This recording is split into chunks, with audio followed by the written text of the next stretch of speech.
Open mind کے ساتھ اس گفتگو کو کرنے کا وقت آ گیا ہے۔ اپروپریٹ فورس کے استعمال کا تذکرہ کروں، اور دوسری جانب ہمارے کچھ دوستوں نے نیریٹو کے حوالے سے بسم اللہ الرحمن الرحیم۔ السلام علیکم ناظرین کرام، پہلے آپ یہ ویڈیو دیکھیے پھر اس پر ڈیٹیل میں بات کرتے ہیں۔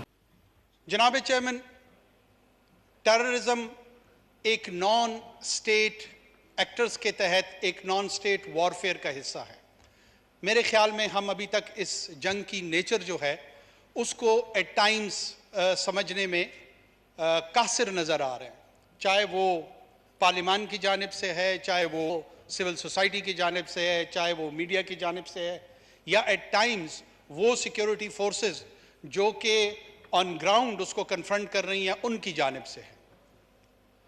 یہ آن سلاٹ ہم پہ ڈومیسٹک فرنٹ سے انلیش ہوا ہے۔ جناب چیئرمین، ہندوستان ہم پہ حملہ آور نہیں ہوا، چائنا ہم پہ حملہ آور نہیں ہوا، افغانستان کی ریاست ہم پہ حملہ آور نہیں ہوئی، ایران کی ریاست ہم پہ حملہ آور نہیں ہوئی، نہ یورپین یونین نے برسلز میں ڈیسائیڈ کر کے میزائلز ہم پہ فائر کیے۔ یہ ہماری اپنی پاپولیشن کے سکیوڈ ویوز رکھنے والے چند عناصر ہیں جو نان سٹیٹ ایکٹرز کی صورت میں ہم پہ حملہ آور ہوئے ہیں، اور ہمارا رسپانس میکانزم جس کو ہم ریاست، یہ لفظ بار بار تواتر کے ساتھ ہم استعمال کرتے ہیں، بنیادی طور پہ ریاست کیا ہے؟ یہ اجماع ان افراد کا ہے جنہوں نے چند اداروں کے اختیار اور اقدار کو اپنے ہاتھ میں لیا ہوا ہے اور اس کو لیجٹمیسی حاصل ہے۔ اسی لیے قتل میں اور کیپٹل پنشمنٹ میں فرق رکھا گیا ہے، تفریق رکھی گئی ہے۔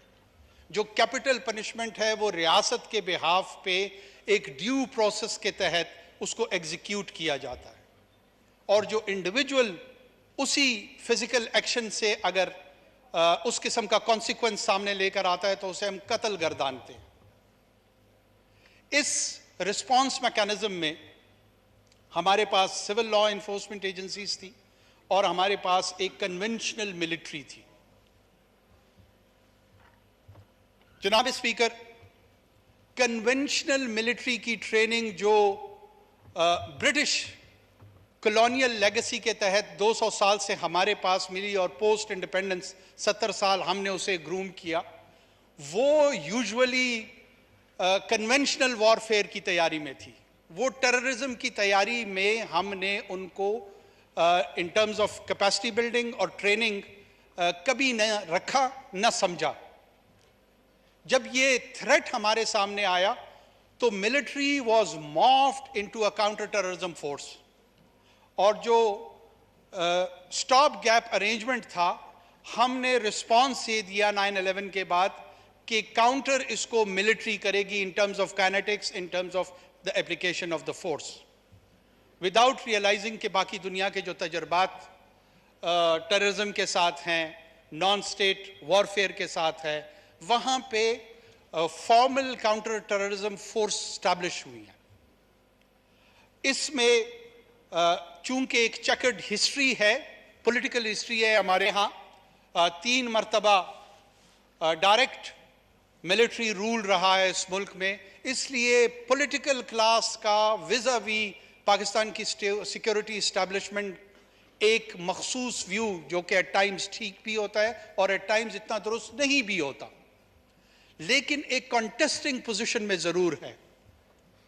جب بھی ٹیررزم کی بات آتی ہے، جب بھی اس نقطے پہ گفتگو ہوتی ہے، مجھے ایز اے سٹیزن ایسے فیل ہوتا ہے کہ اگر ان کی کامیابی سیکیورٹی فورسز کی ہوتی ہے تو اپریسیشن جو مورال بوسٹر کی ضرورت ہوتی ہے وہ شاید اتنی نہیں ہوتی، اور ہم ایک دوسرے کے دھاک میں بیٹھے ہوتے ہیں جیسے دشمن کے صفوں میں ہوں، اور جو ہی ان کے ہاں کوئی کمی، کوئی ڈیفیشنسی جو کہ ہر جنگ کا حصہ ہوتا ہے وہ اگر سامنے آئے، ایگزبٹ ہو، تو وی گلاٹ اوور دیٹ۔ ہم اسے کنسٹرکٹیو انگیجمنٹ کی بجائے، کنسٹرکٹیو کرٹیسزم کی بجائے ایٹ ٹائمز ہم اس سے انگریزی میں گلاٹ اوور ہی کہتے ہیں، اور مستفید تو خیر اس کی اردو نہیں ہوگی، لیکن ایک روحانی مسرت اس سے حاصل کرتے ہیں۔ یہ روحانی مسرت ہمیں مسئلے کے حل کی طرف نہیں لے جا رہی، یہ وقتی طور پہ باعث اطمینان تو ہو سکتا ہے، باعث حل نہیں ہے۔ جناب چیئرمین، اس فورم پہ ان کیمرہ سیشن کی بھی بات کچھ دوستوں نے، ہمارے سینئرز نے رکھی، ضرور ہونی چاہیے، تمام لوگوں کو بلانا چاہیے، لیکن یہ پریکٹس بھی کوئی نویلٹی نہیں رکھتی ہے، یہ کوئی انوکھی بات نہیں ہے۔ یہ ماضی میں ان 2 دہائیوں میں کئی مرتبہ اس ایوان کے سامنے، اس معزز ایوان کے سامنے اس طرح کی بریفنگز ہوئی ہیں۔ میری اپنی ناچیز رائے یہ ہے کہ انوویٹو انداز میں، امیجنیٹو اپلیکیشن کے تحت اب اوپن مائنڈ کے ساتھ اس گفتگو کو کرنے کا وقت آ گیا ہے۔ کیا ملٹری کاؤنٹر ٹیررزم فورس کے طور پہ ہم نے اس کو اپلائی کرنا ہے اور مزید اس کا استعمال کرنا ہے؟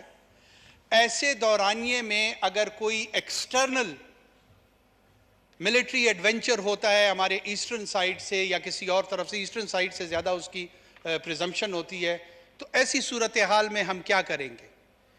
اس وقت جس 2 فرنٹ ڈاکٹرائن سے ہم ڈرتے ہیں، کہیں ایسا نہ ہو کہ ہمارا ڈومیسٹک فرنٹ ہی سیکنڈ فرنٹ ثابت نہ ہو۔ میں اس کی سینسٹیوٹی کو مد نظر رکھتے ہوئے اس کو بہت زیادہ مفصل انداز میں بات نہیں کرنا چاہ رہا، لیکن اتنا اشارہ ضرور دوں گا کہ اس پہ کنسٹرکٹیو ڈیبیٹ کی اور کنسٹرکٹیو ڈائلاگ کی اشد ضرورت ہے۔ دوسری جانب جو دوسرا امپورٹنٹ نوانس میں سمجھتا ہوں یا شیڈ سمجھتا ہوں، وہ نیریٹو کے حوالے سے ہے۔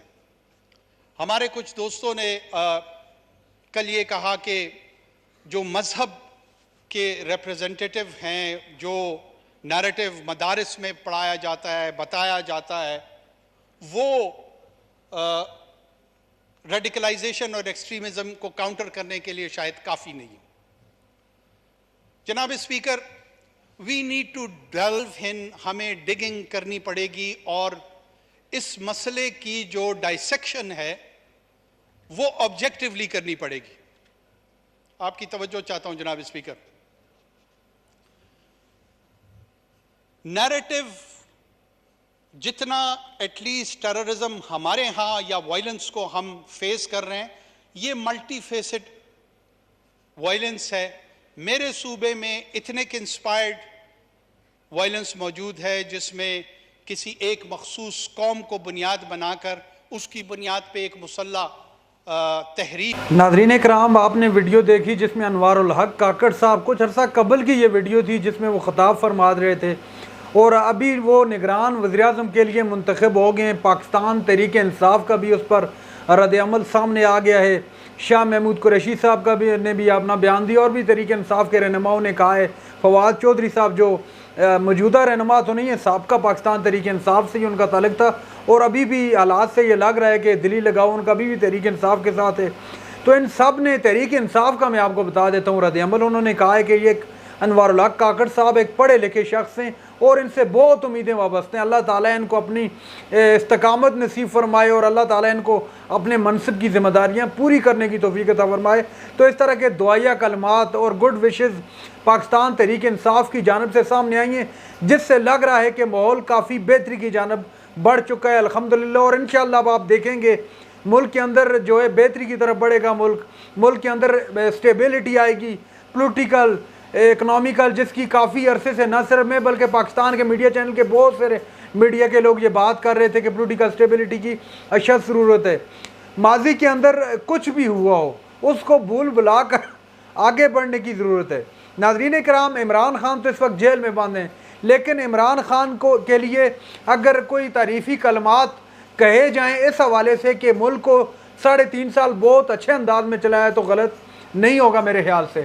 ناظرین کرام، اگر اس کے علاوہ کرپشن کی اگر بات کریں، کرپشن کی جس کو توشہ خانہ کے مد میں کہا جا رہا ہے کہ عمران خان نے کرپشن کی ہے، تو پھر صرف عمران خان نہیں ہے بلکہ اور بہت سارے لوگ اس میں آنکے جائیں گے، اور عمران خان نے اس کی باقاعدہ جو ایک لیگل کاسٹ ہوتی ہے وہ پے کر کے اس کے بعد اٹھائیے۔ بہرحال وہ ایک لمبی ڈیبیٹ ہے، ابھی اس میں نہیں جائیں گے۔